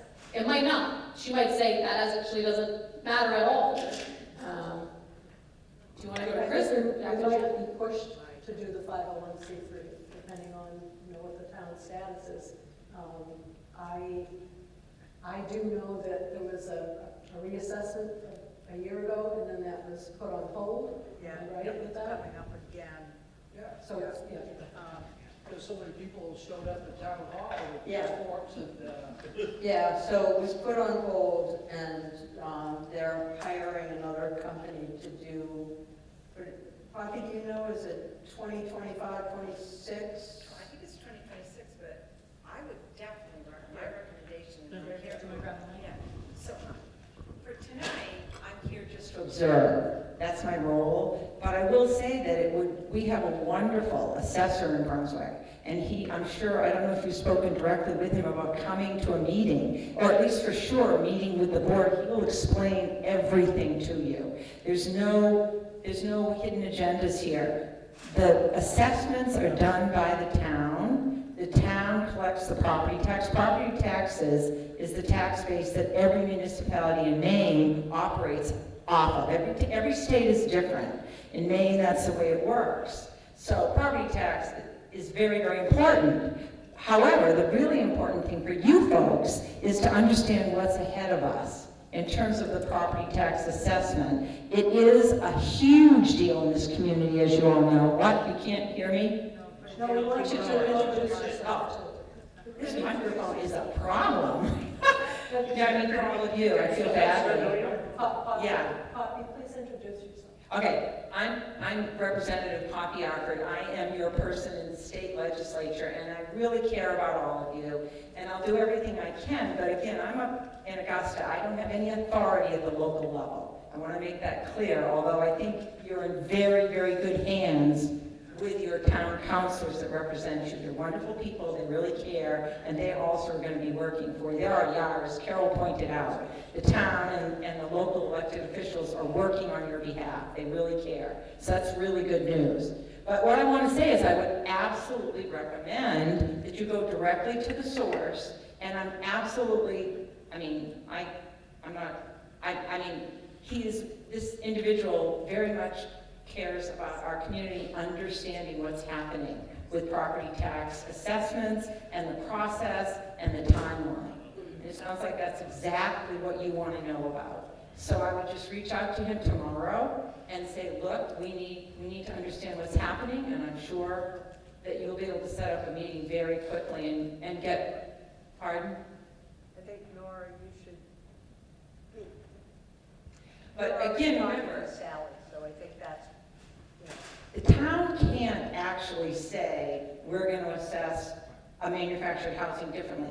Even though they do the assessment, it's state law that determines how the assessments will be done. So every community has to adhere to certain state rules and regs and law about how assessments are done, and it's very actually complicated.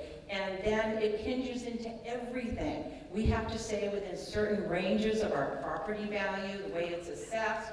That hinges on how much money we get for our schools. It hinges on a lot of things. So, but what I truly believe is everybody will be working on your behalf. Everybody will want to work with you to make sure it has the very best outcome. I truly believe that. Thank you. I heard a question from a member of the board. If they're gonna hose us on more taxes, why don't they plow our roads? I can answer that. Do we want, I think we need to Keep going. We need to move Why don't we put forward. this under old business for next meeting? Because we'll have more, this is like, we're gonna talk about this at every meeting. So why don't we put this on under old business for next? Yeah, they're gonna kick us out in 20 minutes, so. All right, so let's jump forward. Nora, do you want to handle discussion on infill potential in 6th Kent Street? Okay, I'm just gonna say this fast. I'm sorry for so much of my voice tonight. This is just an update. So, there's some lots in the community that I just want to flag for you. Again, I'm flagging it for you guys to consider. The broker and the seller's reporting that there are 13 vacant lots with water, sewer, and electric. There's 1 vacant lot with water and sewer, but no electric. And this does not factor in where the RVs historically go. These are different. They set a list of like all the addresses, so when the engineer is walking around with Chris or Doug or whomever, we also need to fact check the addresses, fact check the size of these lots. Sometimes people say it's a lot, and it's like, can you put a home there? I just want to flag that this should be a conversation we have about more homes is better for your rent. We need a plan for what you want to do with this, and we need to map out financially what it looks like. CDI I've worked with groups where they partnered with developers to take on the cost of the infill. I've worked with groups that have gone out and gotten their own line of credit and handled the infill themselves.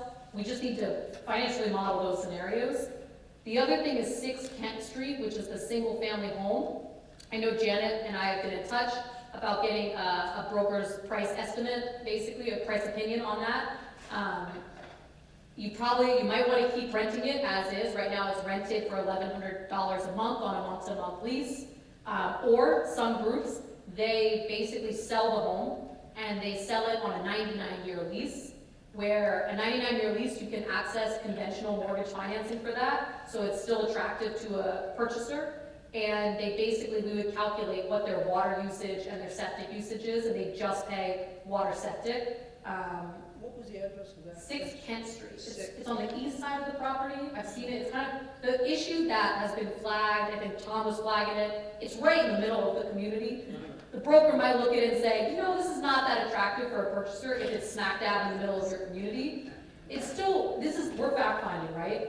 If it's going to be a home that's going to capture a value and you can use that to reduce the purchase price, all the better. You might as well find out. So I just wanted to flag that in case anyone on the board had a thought. And I've set up 99-year lease arrangements with brokers previously, so we could figure that out. I just did one for a purchase. Yeah, go for it. No, we just need to figure out a time when the broker can get in and look at it. Yeah, so I'll maybe put the broker in touch with the seller's broker, or so we can figure it out. Okay, and we can back up. So the next topic for discussion, and we're really running tight on time here, is membership buy-in and share price. So currently, folks have paid $1 to be a member, and in our bylaws, it states that you can't hear. How is this? Is this better? Just talk louder. Okay. So we've currently had a $1 buy-in to be a member, and according to our bylaws, we can, and there were a couple of discrepancies about what that dollar amount could be. So the board has had some discussion around that, and I think that we can further discuss that tonight, and we can either vote on it tonight, or we can talk about it tonight and see how we want to move. And is this just a board vote, Nora, or is it a member vote? It would be a member vote. Okay. Motion to table this issue until sometime down the road. Second. A motion we table this issue until sometime, because we have less than 20 minutes to finish this meeting before they kick us out. We can move the property management search. So if you wanted to do the radio station interview and the posting notice discussion, we could do PM next time. Okay. Property management next time. All right, so are you suggesting that we go forward with this vote? Up to you. I'm just saying we can cut something from the agenda. How does the rest of the board feel about voting on this? To leave it at $1. No, to discuss what the That's what we're gonna do. To vote or leave it tonight? You want to table it for next week? I mean, No, 2 next weeks from week. next week? I think we should table it to the next meeting. We don't have enough time to open up a topic that takes a lot of discussion. Okay, I've already made a motion. I seconded it. You can get a vote. And then vote to table. It's tabled. Yeah. Oh, no.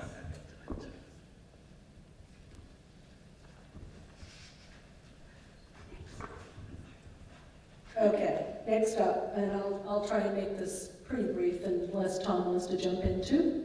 Tom and I met with Nicole, and I'm not even going to try and pronounce her last name, from Maine Public Radio, and we had an hour-long conversation with her. She recorded all of our discussion, and her article and the presentation won't be available until after the 4th of July weekend.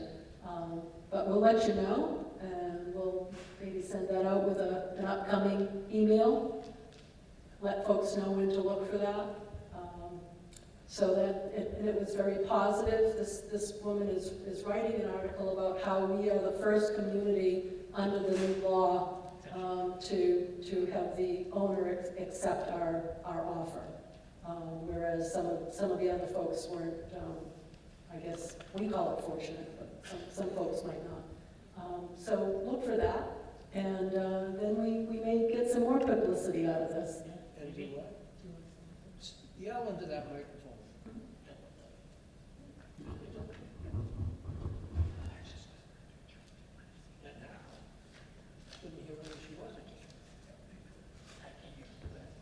sounds like mumbling most of the time. Because we're not talking. Because we're having these private conversations. I mean, no, before you had the private conversation. Okay, for sake of time, I will speak up. Evidently, some folks couldn't hear me. We had a nice interview with Nicole from the Maine Public Radio, and her article and the radio show will be on after the 4th of July, and we will notify you and let you know so you can listen to it or just shake your heads or however you react to that. But I think it was quite positive. And so the next item up is a discussion on posting our notices, and we have gone back and forth on how to do this, and I'm going to pass this to Melissa. I think we found a temporary solution to get us through the sale process. So I'm gonna order, we're not supposed to put anything on the mailboxes. Ernie has spoken with the postmaster and they said, no, absolutely not. I did put them on for this week's meeting, just so that we would have the notice out. But I'm gonna get us just regular floor signs, the plastic, foldable. We're gonna tape the notices to those and still place them at the mailboxes so that they're still located in a central place for everyone to see. But they're removable and not impeding Kurt's lawn mowing, which you asked him. He doesn't want any signs inserted into the grass area. And the mailbox areas are all paved. So this will get us through until we decide whether the one office place will be a community building. We can post notices there or another location, but we will still get those. I will get that in the works before the next meeting.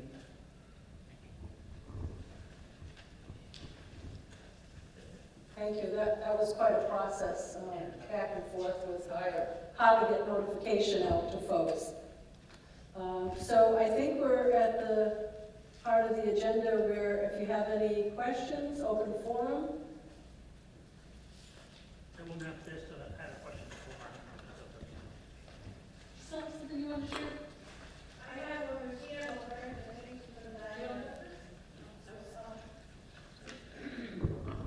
I'll probably do this wrong. Can people hear me? Okay, hi. Me and my husband here, we've been here for about 19 years and we love it except for all the kind of billions of rules, but it keeps it clean, it keeps it safe. What I was gonna say was in reaction to trying to keep it briefish is the surveys and why those might not be getting out, and some people said it might be kind of because of anxiety or nervousness, and myself, I'm on disability and he's self-employed, and sorry if I'm talking too loud, but a lot of things that I worry about anyway is the rent increase, and I don't know if maybe other people are worried about that as well, and that's why they're kind of hesitant, so I just wanted to kind of throw that out there. Nora, can you repeat that? Yeah, it was hard to hear.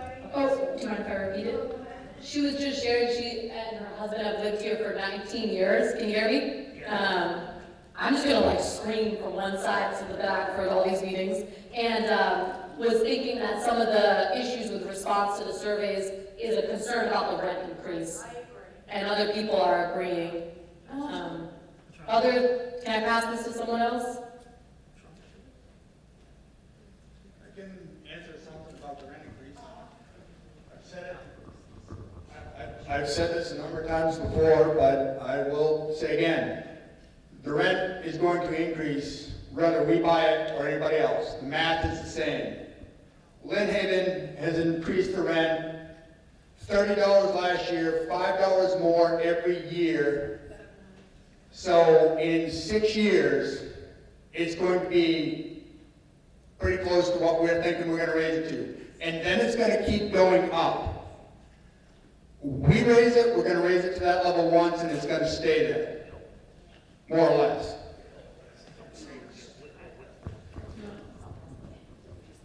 We can't guarantee it. We can't guarantee it. You don't want to meet Michael Liberty if he ends up buying this. Trust me. It's not going to go up the way Lynn did. We raised it. My sister, she's going to be mad at me, but what her concern is the way Kurt was doing it, he was going up like gradual. And my sister's worried about a clump of money, as we all are. I'm worried about us as well, but no matter what your income, it is a lot of money to go from A to B in, just a few months or whatever. But I think that's what a lot of people are afraid of, the big increase all of a sudden. And and my sister lives across the street from us, but a lot of my neighbors won't even come to meetings, they're not paying the dollar, they're just like, It's gonna go up no matter what. they're like pushing it away. And Yeah, so that's a fair argument, actually. And I think it's important to realize that we have all the choice and power here. If we want to do that big spike and then just leave it, we can, or we can ourselves do a gradual increase, just knowing that we're not going to take it to an exploded level. I'd like to hear if we could really do that. So, yeah, if you decide to purchase, you would need to step up. We don't know to where just yet, but you would need to pay the mortgage and the operating right out the gate. I know this, I don't want to curtail this conversation at all, so feel free to keep having it for the next 10 minutes before they kick us out. But I would stress, I guess, that this is a fact-finding process. You're fact-finding, and you can decide at the end of this, personally, if it makes sense. I think knowledge is going to be power, though, so if you feel like your neighbors, understandably, are just like, I don't want to deal with this, and it's a personal choice, and it makes sense, but I would say if you come out, you at least have a hand shaping the end result, and yeah, I would say that I've seen a lot of groups go through this and just like get to the end, and it's a democratic decision. I would also say that this level of participation at this stage of the game is actually not uncommon. I've worked with over 30 groups through this process. People drop off and they say, wake me up when they know the rent. So I wouldn't necessarily be super discouraged that the show out has gone down. It's summer, July 4th, and I've gone through this, and it's really, people are going to come out when they know what the rent is, and they're going to say, you guys do the work to get there. So I would just wanted to say that too. And we also have been putting the meeting minutes out and the recordings out, so there probably are other people getting in through other ways. I just wanted to say that putting your head in the sand really isn't going to help. The park is going to be sold. The Scarponis are selling it to somebody, and it would be better for the residents of the park to purchase it. You could get a developer in here that doesn't even want to have mobile homes and could just say, everybody has 30 days, 60 days to leave. So I think we have some power here, and I certainly understand people are on fixed incomes. They can't afford to have their rent go up 300 out of whack. But I looked around at a lot of mobile home parks before I came here, and some of the parks have $800 rents, and this was a reasonable rate. I think our power will be in looking, as Carol said, for ways to subsidize people's rents and go to the state of Maine and various places to try and get help that way. But I would encourage you neighbors to come here and have a voice. There's a lot of power in one voice, and everybody needs to be part. They need to take their responsibility to the sale, because it's going to happen one way or another. Thank you. I think the other thing that's really important to note is that we're here to do battle for you. If someone else steps in and buys this place, they're not going to do that for us. It's very important that we keep that control here.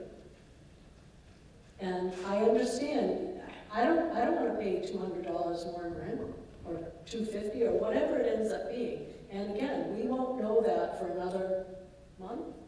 2 months. 2 months. So, hang tight with us. You know, we've worked hard to get where we are. We came over the first obstacle. We got Mr. Scarponi to sign on the dotted line. And next step is our appraisal. And so keep the faith, folks. Like, we need to make this happen. And I understand why folks are afraid, but burying our heads in the sand is not gonna solve the problem. I think there's only two ways to look at this. Right from day one, the way I looked at it is we can buy it and then do everything we can to try to keep expenses down and keep the rent down. Because nobody wants to go out, and it's virtually gonna double for some people, all right? So we're gonna get hosed no matter what. The town's gonna hose us on taxes no matter what. I think we gotta control everything we can and cut back on everything we can. Now, if anybody else buys this, they're paying what we're paying. They're gonna pay the same amount, a little bit higher, maybe all bidders. But they wanna make a profit. These are businesses that are not, these people are in business to make money. They're in business to pay off their mortgage, to pay off their tax bill, and then to make profit off every one of you. So, you're gonna either get it hard or you're gonna get it harder. All right, that's just the way it is. And tell that to anybody. They go, oh, I don't want to hear about it, or keep away from me. No, you're going to get it harder, you're going to get it harder. I can't make it any simpler. I just wanted to echo something Nora said in the previous meeting, and please correct me if I'm wrong, but often with outside buyers, we don't know the identity of the outside buyer, but it is likely that they're out of state, and it's likely that they're motivated by their incentive is to make as much money as possible. And I think you had shared in a previous meeting, Laura, that often they'll push rents as close as they can get to comparable 2-bedroom apartments, which in the town of Brunswick is getting extremely expensive. Is that correct, Laura? That's a trend when you look at the data from other communities that have been bought out by big out-of-state buyers, they'll edge rent right up to 2-bedroom apartments. So that's something to consider too, is it could be a steep, sudden increase even with an outside buyer.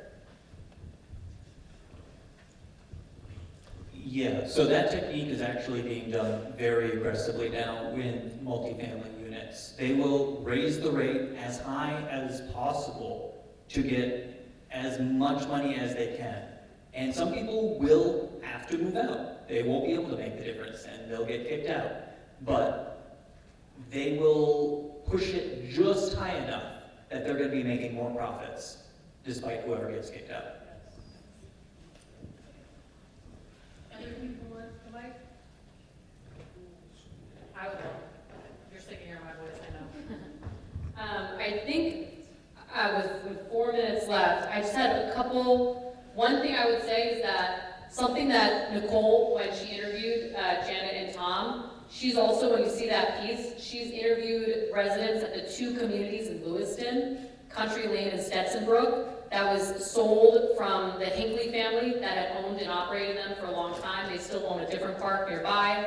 The residents, Pat and I worked with them, they exercised their opportunity. They put in a matching, actually higher offer. They got rejected. I feel, not on legitimate grounds, but that was my opinion. They were purchased by Boa Vida Communities, which is the purchaser of the communities down in Kittery. So that's just, you might want to get in touch. I can facilitate that if that's of interest to you, or you'll see it in the story.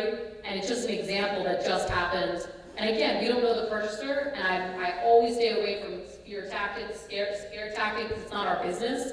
But I just want to be realistic about, that was a family operator, and they sold to Boa Vida, which is a big publicly traded company. End of the day, it's a personal decision, though. I'm always going to come back to that.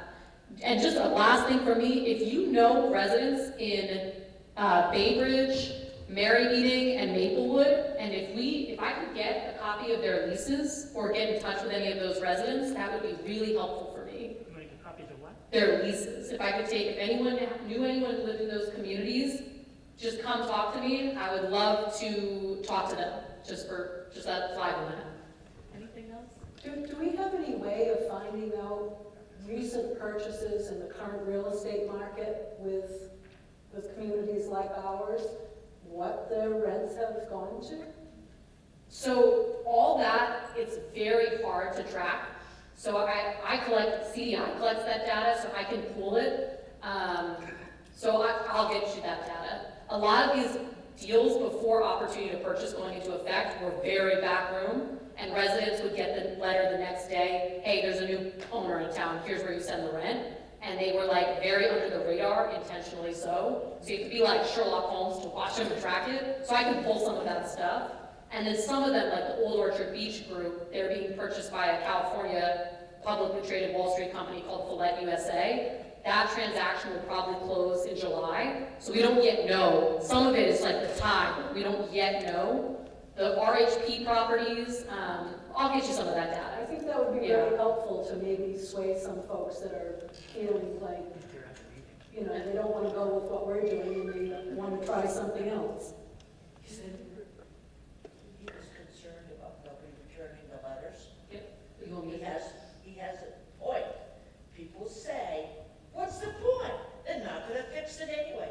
Can an email go out and say, please, please, please, you do not understand how important this letter is. Take 30 seconds, fill it out and drop it off. You want me to repeat that? I'll email that. 3 neighbors tell me, what's the point?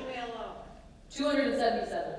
What's the point? And we have 32, 33? I have 33 back. I took this. I was one of them. First one. The people who come to the meetings tend to be the people who do the surveys. So I'm less concerned about the people in this room. More than 33 people there tonight, though, wasn't it? There's 37, so if you're one of the, some of them could be partners or in the same house. We're laughing because we said, how many board members have How submitted? many board members have done it yet? Oh, so we got Zach, we got Bonnie. All right, I make a motion we adjourn. I second that motion. Oh, sorry. Before you leave, if you haven't seen me, please come see me so I can check off the membership agreements. Thank you. And I would say that we're not gonna meet next week. We're not gonna meet on Zoom, we're not gonna meet in person because of the 4th. We'll likely be in person on the 11th, but we'll put that, we'll post that. You're probably sick of it. We've adjourned.